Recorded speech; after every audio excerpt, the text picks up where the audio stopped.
There are a lot of hearts connected to Sora.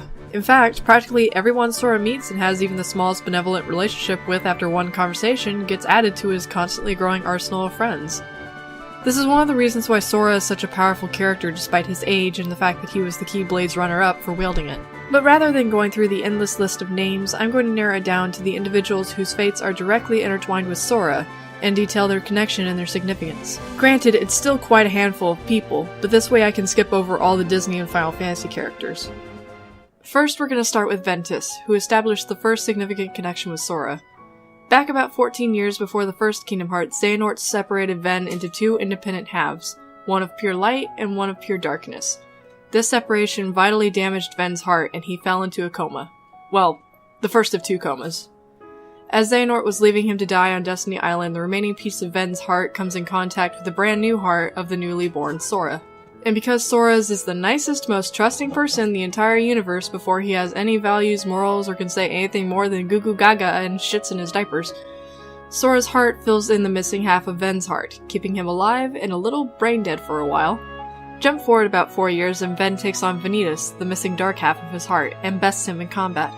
However, because he destroyed the Keyblade that was created from the reunification of their fragments of their heart, he falls into his second coma, and one that he is still going through to this day. Now that his heart is on the verge of being shattered, he returns to the now 4-year-old Sora and takes refuge in his heart. In the same vein, this is also why Ventus looks like Sora, only with black hair and yellow eyes. He even has Sora's voice. Xehanort states in a secret report that Ventus originally didn't have a face when he was given physical form. It turns out that the temporary merging of Sora and Ven's hearts gave him that appearance. A decade later in 3D, Sora has a brief vision of Ventus, and is rightfully confused as all hell and wondering when he had an adolescent emo phase. While I'm on the subject of birth by sleep, I will mention that both Terra and Aqua are present in this shot. However, Sora has never met Terra or interacted with him physically or metaphysically, and he only met Aqua for a very brief moment where she told Sora, Sora, do you like Riku? Of course I like him. He's my best friend. Good.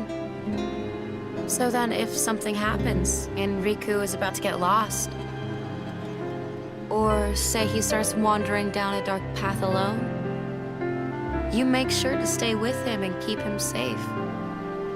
That's your job, Sora, and I'm counting on you to do it, okay? And either he forgot that he ever met her, or he truly wants to keep Riku safe without needing to be told to do so. Speaking of Riku, let's talk about him for a moment, shall we? Riku is Sora's best friend in the whole wide expanse of worlds. He's 1 year older than Sora, and the two practically act like brothers. The two have near opposite personalities, and they even have a sort of friendly rivalry between each other. But on the night that the Heartless attacked the Destiny Islands, Riku emboldened himself to open his heart to the darkness in order to see other worlds, and the Kingdom Key suddenly decided that he was not worthy to wield it. Instead, it went to the second best choice, Sora. Now Sora goes on an adventure to find Riku and their other friend Kyrie, who I will get to in a moment.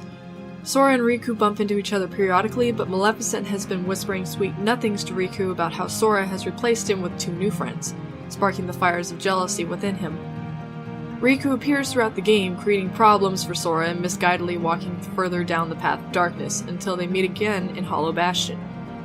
Riku convinces the Keyblade that he is its true wielder and steals it from Sora, until Sora comes back a few minutes later with nothing but a wooden sword.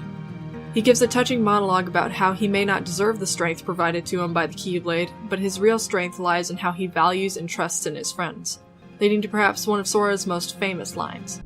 How will you fight without a weapon? I know now I don't need the Keyblade. I've got a better weapon. My heart! Your heart? What good will that weak little thing do for you? Although my heart may be weak, it's not alone. It's grown with each new experience, and it's found a home with all the friends I've made. I've become part of their heart just as they've become a part of mine. And if they think of me now and then, if they don't forget me, then our hearts will be one. I don't need a weapon. My friends are my power.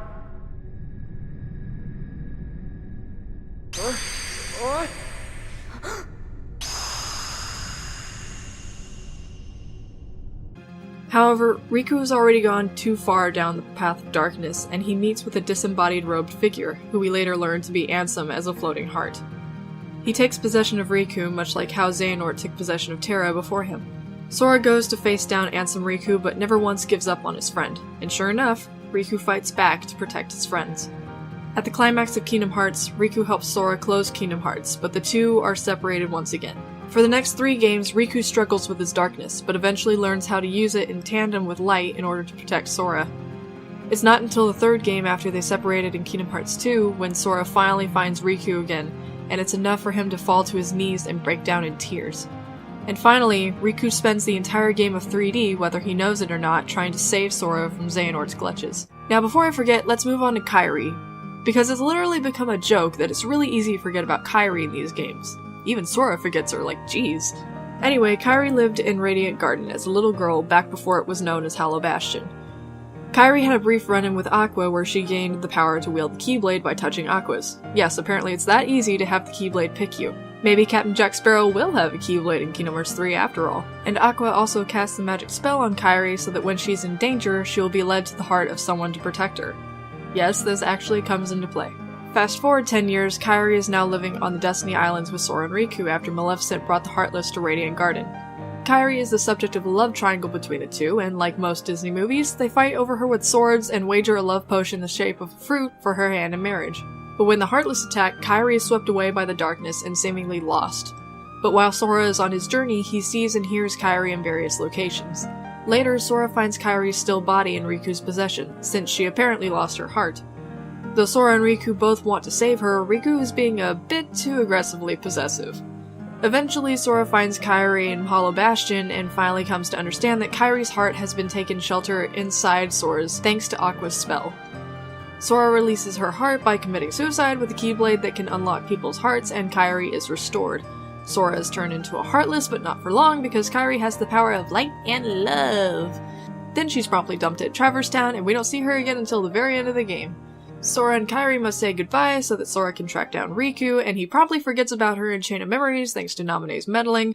In Kingdom Hearts 2, Kyrie gets kidnapped by Axel and eventually captured by Organization 13 until Naminé pulls a jailbreak. Riku finds her and gives her a Keyblade, and the 3 are reunited once again. The final battle of Xemnas occurs, and Kyrie goes back to the Destiny Islands, and just as it seems that Sora and Riku are lost in the realm of darkness for all eternity, Kyrie leads them back home with a letter and through the door to the realm of light. Yippee, happy ending, we're all back home. Until Yensid calls everybody back to his tower to prepare for Xehanort's master plan, and Kyrie wants to learn how to use the Keyblade and not be useless anymore. Come on guys, she's a certified Disney princess. And real quick, I don't want to forget about Donald and Goofy. These guys can be explained short and sweet. King Mickey sent them on a search to find the wielder of the Keyblade, and lo and behold, they find Sora. They stick with him under the king's orders, but are conflicted when it turns out that Riku is the true Keyblade wielder. They dump Sora's ass for all about 5 minutes until Riku tries to kill Sora, and then they're buddies again forever and for all time.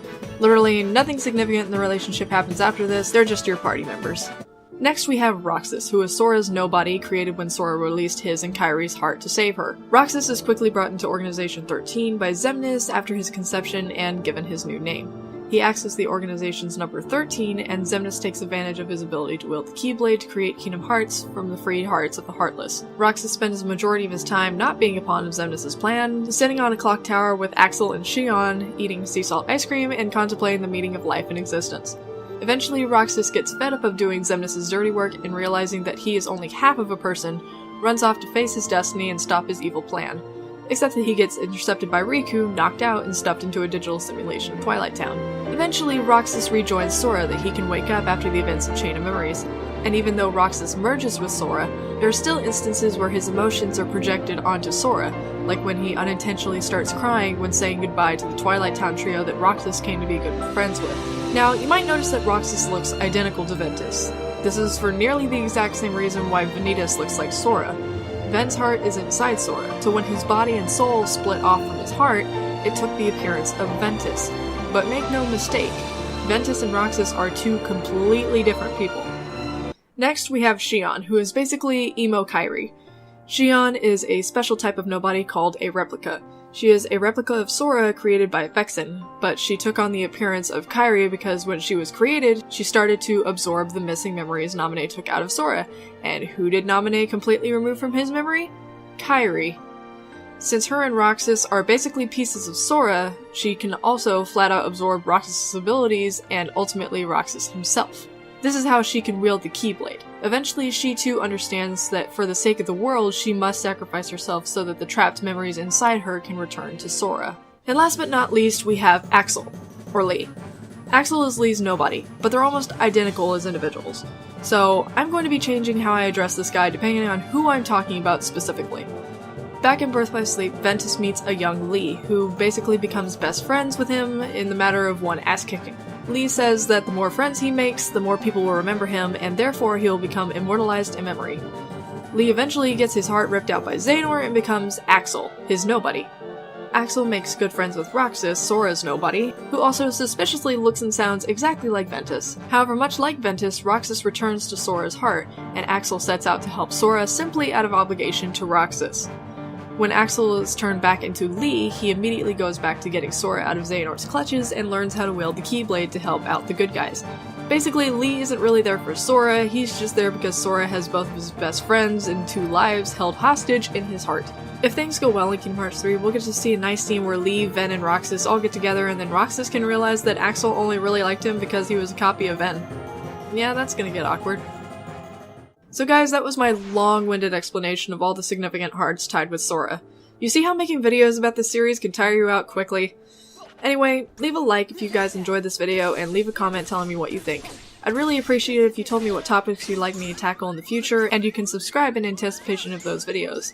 Come join me in my Discord server using the link below and follow me on Twitter. Until next time, I'll catch you guys later.